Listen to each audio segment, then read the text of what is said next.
Just because AI-generated code works doesn't mean it's secure. Today, I'm Officer Karolis, and I've got 5 open cases. 5 ways AI-built apps usually get broken into. So I'm going through them one by one while I show you how to close each case before you go live.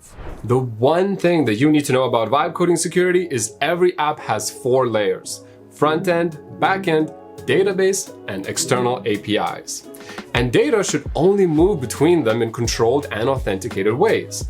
If those boundaries break, like your front end talking directly to your database or API keys ending up in front-end code, that's where things get risky. Now, AI doesn't know your app's security requirements or what data should stay private, so you need to stay on top of it all, case by case. So the most common and immediately damaging mistake you can make is exposing your API keys. Now, when you prompt an AI to connect your app to OpenAI, Claude, Stripe, or any external service, it needs an API key, which is basically like a password that says the request is authorized. The problem is, AI tools will often place that key where it's easiest to use, directly in your front-end code, or in a variable like next public something. Now, when that happens, your key is no longer secret, and anyone who opens up your app in a browser and inspects the source can see it. The same goes for anyone who finds your public GitHub repository. Separately, you've got .env files. They're files used to store secrets like API keys outside of your main code, so they aren't hard-coded everywhere. The problem is .env files can accidentally get committed to Git, which means your secret can end up in your version history, even if you delete the file later. Now, if anything looks suspicious, you'll need to move all external service calls to a backend layer, a service function, API route, or an edge function. Your frontend then talks to your backend, and your backend talks to the external service, and then the API key never reaches the browser. Now, keep in mind that if you've already exposed the key, deleting it from your code is not enough. You have to go to your provider's dashboard and invalidate the old one and generate a new one. Now, if you're using Hostinger's AI website builder Horizons, just provide the API key in your prompt and Horizons will generate the backend integration for you safely. Case closed on Exhibit 1, as long as you actually perform the audit. The second mistake is missing authentication and authorization. Let's say the AI builds you a working login system where users can sign up, log in, and see a dashboard. But when you actually test it, a logged-in user can access someone else's data just by changing an ID in the URL. That's really, really bad. It's like someone showing their ID at the front door and letting them into someone else's room. Now, to fix this, don't build your own authentication system. Just use established providers instead, like Supabase, Clerk, Auth0, or Google Sign-In. For authorization, every time your backend retrieves or modifies data, it should check that the currently logged-in user actually has the right to access that specific record. Now, you can test this yourself by creating 2 accounts. Log in as user 1, copy a resource URL, then log in as user 2 and try to access it. Now, with Horizons, authentication is provided through its integrated backend. Plus, you can set up protected routes with prompts so only authenticated users can access certain areas. Case closed on Exhibit 2. The next mistake on this list doesn't cause a data breach, but a surprise bill. If your app uses an AI service like OpenAI, Claude, or Gemini, and you haven't added any usage limits, a single malicious script can hit your endpoint thousands of times in minutes, which will generate a bill you were not expecting.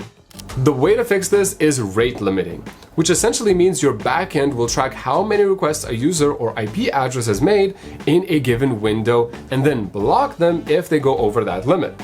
Now, most frameworks or backend platforms already have a built-in option or library for this. Just search rate limiting with your stack and you'll find it. Now, regardless of the provider you're using, you can go into their dashboard and set a monthly spending limit and billing alerts. OpenAI, Anthropic, and Google all support this. It won't replace proper rate limiting, but it's a fast safety net. Now, if you're using Horizon's built-in AI features, the API key management is handled for you. This mainly applies if you've connected an external AI service manually. Case closed on Exhibit 3. This next mistake is a little bit less obvious, but it's one of the easiest ways to accidentally expose user data.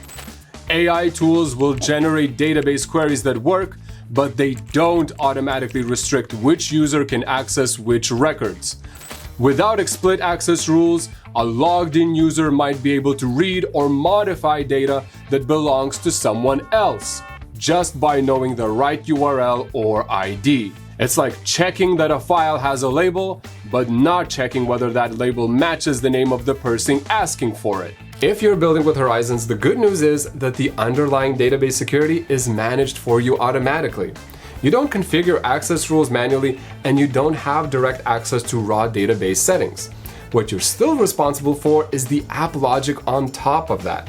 Meaning, when your app fetches data, is it only fetching what the logged-in user should see? And the best way to check this is to prompt Horizons to add your user scope data access to any feature that reads or updates records. For example, make sure users can only see and edit their own records in the contacts collection.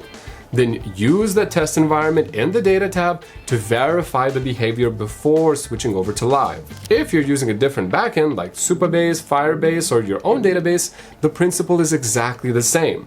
But you're responsible for configuring the access rules yourself. Most modern databases have some form of row level or record level security, so just turn it on and make sure every query that returns user data is scoped to the currently authenticated user. And don't leave it at the default, which is usually open access. One rule that applies everywhere is if your app has any AI features or integrations that query your database, only give them access to what they actually need. An AI assistant that can read your entire database when it only needs one collection is an unnecessary risk. To test this, regardless of your stack, create a second user account and try to access the first user's data. Case closed on Exhibit 4. The last mistake is trusting users' input.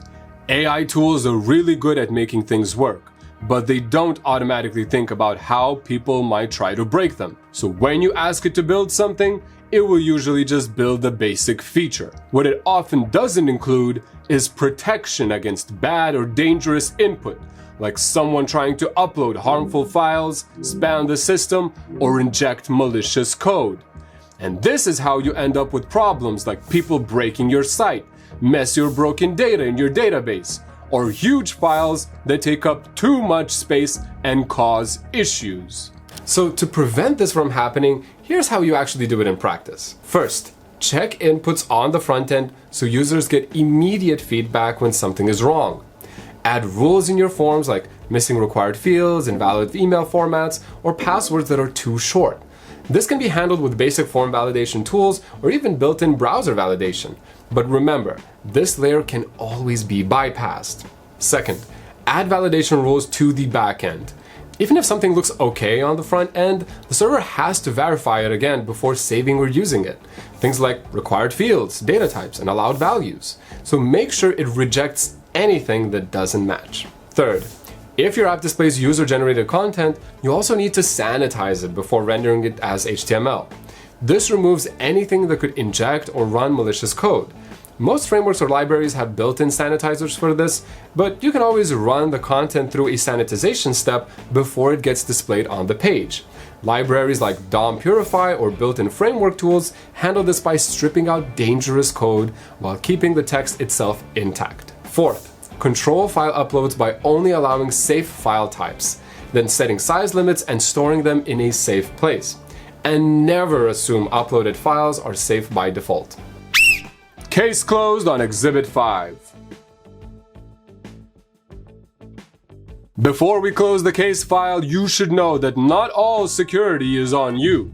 Now, when you deploy through Hostinger, whether you're using Horizons or a managed hosting plan, there's a real layer of infrastructure security handled for you automatically. Now, on managed hosting plans, this includes things like SSL and HTTPS, so your connection is encrypted, a firewall and mod security that filter out that malicious traffic, DDoS protection for large-scale attacks, anti-malware scanning, and automatic backups. On Horizons, on the other hand, SSL and infrastructure level security are handled automatically, so you don't have access to customize those server level settings like SSL, FTP, or SSH as you would with traditional hosting. Now, if you're on a VPS, Hostinger manages the underlying infrastructure, including the physical hardware, network, and virtualization layer, but everything inside your server is up to you. From installing updates and configuring your software stack to setting up SSL, firewall rules, and other security measures.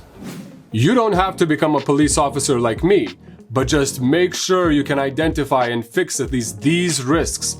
They cause 80% of web app security issues. If you want to get started with an AI website builder, I've left a discount code in the description, as well as a checklist to help you keep track of all security concerns. And if you're building something more complex or want more control over how everything runs, you can also use Hostinger VPS hosting.